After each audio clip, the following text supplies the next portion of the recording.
Welcome to AyeSports. It's Friday the 16th of December. I'm Andy Jackson. And I'm Stephen Wright. This week we preview what Christmas holds for our North East football teams. And Ash Bevan begins her journey for sporting perfection. But first, the PDC Darts World Championship began yesterday at the Alexandra Palace, and joining us now is Mickey Welch, who has more. But first, why don't we talk about the fact that this is the first time in the studio for me? I'm usually outside. Can you explain why that's happened? Well, you know, Mickey, we don't really want you in here, to be honest. All right, yeah. Great news. Great news for me, in fact. Well then, let's talk about the darts. Now, it's the only time of year that you get to see Santa Claus next to Prince Harry. The only time you see Freddie Flintoff next to Barney the dinosaur. It's at the Ali Pali down in London, and it's the World Championships. Now, last year's winner was Adrian Lewis, who had a staggering 9-darter in his first couple of legs when he beat Gary Anderson, remember. Last night was a little bit different for him. He was taking on Nigel Hayden, also known as The Undertaker. And this guy's relatively unknown in the PDC, but he was two sets to love up against Lewis, which obviously many pundits, me included, didn't think that was possible, really. What did you think about the match? It was a great game, you know. When Lewis went down to 0, you thought it was all over, but then he pulled it back. It was magnificent. Well, yeah, the magnificent thing was the fact that he came back from his break and he got stung in the hand by a wasp, allegedly, and that kind of stung him into action, let's just say. He went on to win 3-2, which was a great result for him. Hopefully it'll spur him on in the rounds to come. Last night as well, there was a couple of other games. Justin Pipe plays tonight, but last night Jamie Caven played and he got beat off Roland Schultz in 3-1, which is kind of an unexpected result. We also had, there was a guy called Richie Burnett, who's a 1995 Lakeside champion. He's a Welsh lad and he was playing Mark Webster, which a lot of people will know out there, who was in the Premier League last season. And Richie Burnett won 3-2, and it was a massively exciting game. The last game of the night saw Wayne Jones from Wolverhampton win against the qualifier Scott McKenzie from Hong Kong, of all places, and he won 3-1, which was a great tie for the Wayne Jones to get through into the next round. Yeah, a couple of surprises there. And do you think there might be any surprises tonight? I can't say it. There's, as I just mentioned before, there Justin Pipe's playing tonight. He's a bit slow in his throw, but he's a great darts player. We've also got the likes of Wes the Warrior Newton, who's excellent, and obviously Phil Taylor's playing tonight, so you've got to be watching out for him. Thanks, Mickey. But finally, who do you think will win the World Championship this year? Oh, that's a cheeky little question, Andy Jackson. Well, my head says Phil the Power Taylor, unbelievable season this year, as we all know. But my heart says friend of the show, Peter Snakebite Wright. He's got crazy hair, but he doesn't care, and he's 151 in the bookies, so if you've got a spare pound, I'd pop it on him. Thank you, Mickey. Stay where you are for a second because you won't want to miss this. It's time for a new feature on AyeSports, which I'm sure you're going to love. It's called Ash Does. Each week, Ash will learn a new sport and attempt to master it in just one session. Callum Hyder went along with Ash to see what happened. Hello, this is Callum Hyder here, live from the Crowtree Leisure Centre. It is, of course, December, so I've whacked out my Christmas hat and I've whacked out my friend Ash Bevan. Ash Bevan, this is, of course, the world-famous, world-renowned, million hits view Ash Does. We're here today doing what is known as trampolining. Are you excited? I'm a little bit nervous. The last time I was on a trampoline, I broke my rib, so I'm a bit scared.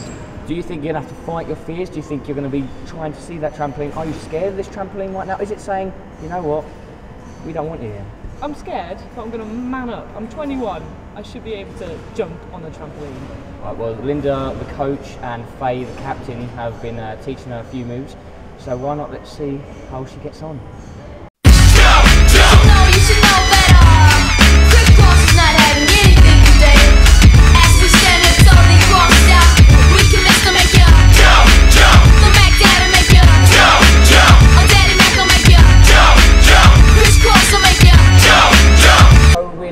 With the wonderful Aisling Bevan. She's just done her training. Ash, how'd it go? It's hard. I'm really knackered. Look at me, I'm sweating. What moves have you learned so far? I've learned a tuck, a straddle, a pike, a seat drop, and to stop. Well, you look like you're having fun, and that's the main thing. Yeah. Anyway, we're about to score you. We're going to get the president, the coach, and possibly the social secretary. She's probably making a Facebook event right now. And they're going to score Bevan out of 10, so let's find out how she does. The second part of Ash Does comes up in a bit, but first, Amir Khan lost his light welterweight title to Lamont Peterson in Washington in controversial circumstances. The plucky Brit lost on the majority points decision, but Khan is appealing to get the result overturned. The Champions League draw took place earlier. Chelsea will take on Napoli, while Arsenal is set for a tricky test against AC Milan. Meanwhile, Manchester United, Manchester City and Stoke will find out who they'll face in the Europa League later. Race jockeys Paul Doe and Greg Fairley have both been banned from racing for 12 years for not riding a horse to its merits after an investigation into corruption. 2 other jockeys are also amongst 11 people barred from the sport following the investigation from the British Racing Authority. We will have some sporting previews later with Steve, but first it's time for the final part of Ash Does. So I'm joined with the social secretary, as she calls herself, basically the person that organises the nights out. How long have you been doing trampoline? I've been with this squad for 2 years now. Well, this will be my 3rd year. I used to trampoline when I was at school when I was younger and stuff.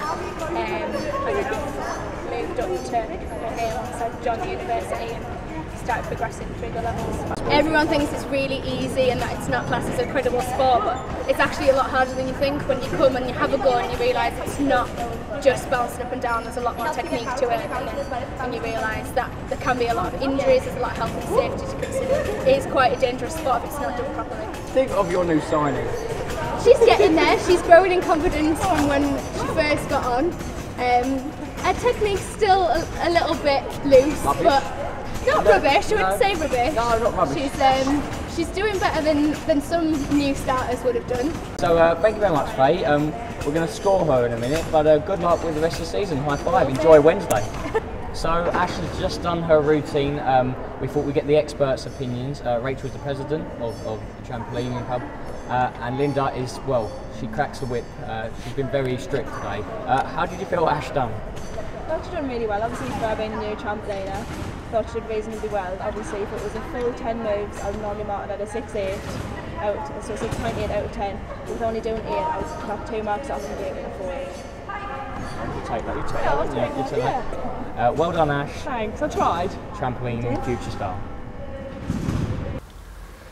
Well, in the first ever Ash Does, she scored 4.8, which is out of 10, which isn't bad.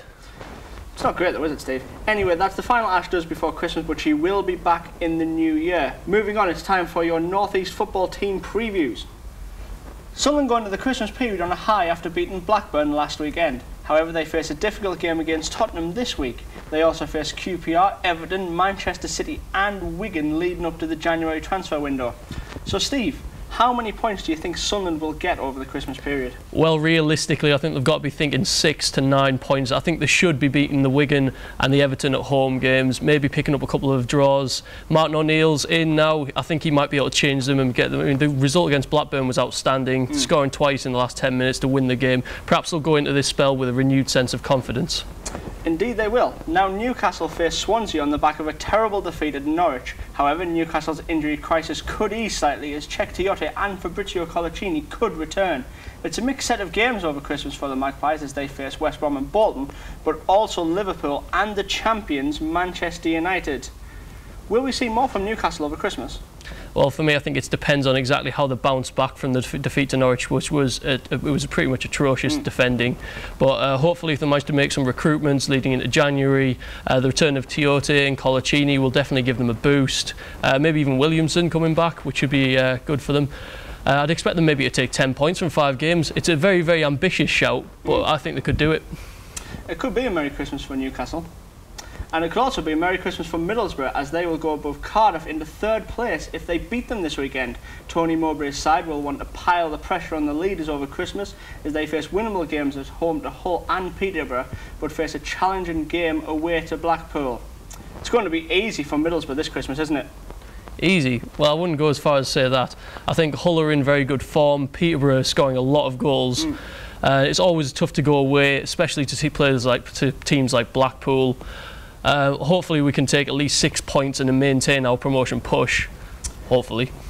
Most Hartlepool fans will be hoping for a new manager this Christmas, but they have a tricky looking fixtures in League One. Pools travel to Oldham and Sheffield United, but host Colchester and Scunthorpe. Gateshead and Darlington will play each other back-to-back over the festive period. On Boxing Day, Gateshead are at home, and on New Year's Day, Darlington are at home. It could be a difficult Christmas for one of these North East teams. That's the end of AyeSports for this week, but never fear, we will be back in January. From me and Steve, take care this Christmas and have a great new year. Farewell.